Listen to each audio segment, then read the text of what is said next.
اللہ رب العزت قرآن مجید میں حضرت ابراہیم علیہ السلام کا ذکر فرما کر، ان کے واقعات کا تذکرہ فرما کر ہم سب کو حضرت ابراہیم علیہ السلام کے اعلیٰ اور عمدہ صفات اور آپ کے اللہ رب العزت کے تعلق سے جو احکامات پورا کرنے کے سلسلے میں آپ کی جو پوری دنیا میں ایک مثال ہے کہ ہر حال میں اللہ کے حکم کو پورا کرنا، ہر خواہش کو اللہ کے حکم کے آگے قربان کرنا، ہر محبوب چیز کو اللہ کے حکم کے آگے چھوڑ دینا، اپنے آپ سے جدا کر دینا، یہ حضرت ابراہیم علیہ السلام کی سنت اور حضرت ابراہیم علیہ السلام کی یہ عادت اور حضرت ابراہیم علیہ السلام کا یہ طریقہ رہا ہے۔ چنانچہ آپ کی زندگی میں پوری کائنات کے لیے، قیامت تک کے لیے نمونہ ہے۔ یہی وجہ ہے اللہ تعالیٰ قرآن مجید میں فرماتے ہیں وَذْكُرْ فِي الْكِتَابِ ابراہیم اِنَّهُ كَانَ صِدِّيقًا نَبِيًّا، اے نبی آپ اپنی امت سے میرے خلیل، میرے دوست، بنی اسرائیل کے انبیاء کے والد ابو الانبیاء ابراہیم کا تذکرہ کیجیے، میرے خلیل کے واقعات کو سنائیے جن کے بارے میں سب سے پہلے مسلمان ہونے کا لقب، مسلمان کا لفظ اللہ تعالیٰ نے حضرت ابراہیم علیہ السلام کو نوازا تھا۔ آپ فرماتے ہیں انا اول المسلمین، میں پہلا مسلمان ہوں۔ حضرت نوح علیہ السلام کے بعد ایک لمبا عرصہ گزرنے کے بعد حضرت نوح علیہ السلام کی نسل میں حضرت عیسیٰ علیہ السلام کے زمانے سے 2000 سال یا 1800 سال پہلے ابراہیم علیہ السلام اس دنیا میں تشریف لاتے ہیں۔ آپ کا زمانہ اس زمانے کے اعتبار سے تقریباً 4000 سال بنتا ہے۔ 4000 سال کے باوجود آپ کا اللہ کے حکم کے آگے ہر چیز کو قربان کرنا، آپ کی یہ ادا اتنی اللہ کو پسند آئی کہ آپ کا واقعہ، آپ کے تذکرے ابھی بھی ایسے سنائے جاتے ہیں گویا کہ یہ واقعہ کچھ دنوں پہلے ہوا ہے۔ اصل زندگی وہ ہے کہ جس میں آدمی کوئی کارنامہ کر کے چلا جائے تو پھر موت بھی اس کی زندگی کو ختم نہیں کر سکتی۔ اس کے کارنامے، اس کی ڈگریاں، اس کے پوری دنیا میں، پورے عالم میں اس کا جو انوکھا کام ہوگا، وہ کام کی وجہ سے وہ زندہ کہلائے گا، اس صفت کی وجہ سے وہ زندہ کہلائے گا۔ اگرچہ کہ اس کو اس دنیا سے گئے ہوئے ہزاروں سال کیوں نہ گزرے ہوں، لیکن آدمیوں کے، انسانوں کے کارنامے انہیں معنوی اعتبار سے جو کہ حقیقت ہے انہیں زندہ رکھتے ہیں، ان کا تذکرہ زندوں سے زیادہ کیا جاتا ہے۔ یہی وجہ ہے قرآن کہتا ہے وَذْكُرْ فِي الْكِتَابِ ابراہیم، ابراہیم کا تذکرہ کرو۔ یہ کون ہیں؟ یہ بنی اسرائیل کے انبیاء کے ابو ہیں، بنی اسرائیل کے جس میں ہزاروں انبیاء ہیں، سب کے والد ہیں۔ آپ کی نسل سے 2 بیٹے، ایک حضرت سارہ سے حضرت اسحاق علیہ السلام اور ایک حضرت ہاجرہ سے حضرت اسماعیل علیہ السلام۔ حضرت سارہ سے جو نسل چلی حضرت اسحاق علیہ السلام سے، اس نسل میں ہزاروں بنی اسرائیلی انبیاء اس دنیا میں بھیجے گئے، اور حضرت اسماعیل علیہ السلام سے بھی ایک بڑی نسل چلی، لیکن ان میں انبیاء کا سلسلہ سوائے حضور اکرم صلی اللہ علیہ وسلم کے اور کوئی نبی آپ علیہ السلام کے سلسلے میں نہیں ملتے۔ چنانچہ جو ذات جتنی بڑی ہوتی ہے، جو ذات جتنی اللہ کو محبوب ہوتی ہے، جو انسان جتنا اللہ کے قریبی ہوتا ہے، اللہ کا ولی ہوتا ہے، اللہ کی طرف سے اس پر اتنے ہی زیادہ، اتنے ہی سخت اور اتنے ہی قربانی کے جو امتحانات ہوتے ہیں۔ انہی ہستیوں میں سے ایک ہستی حضرت ابراہیم علیہ السلام ہیں جو اللہ کے خلیل ہیں۔ خلیل ایک ہوتا ہے صدیق جس کے معنی دوست، ایک ہوتا ہے خلیل جس کی دوستی میں گہرا تعلق ہو،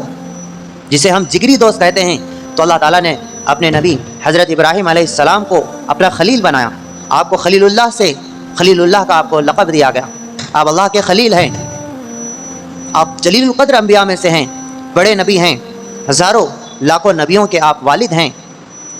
لہٰذا جب یہ مرتبہ ملا، جب یہ قرب ملا اللہ کا، جب اللہ کی یہ ولایت ملی، تو پھر اللہ کی طرف سے امتحانات کا ہونا تھا، آزمائشوں کا آنا تھا، امتحانات سے انہیں گزرنا تھا۔ چنانچہ آپ پر جو امتحانات آئے، پہلا امتحان گھر سے جدائیگی، والد صاحب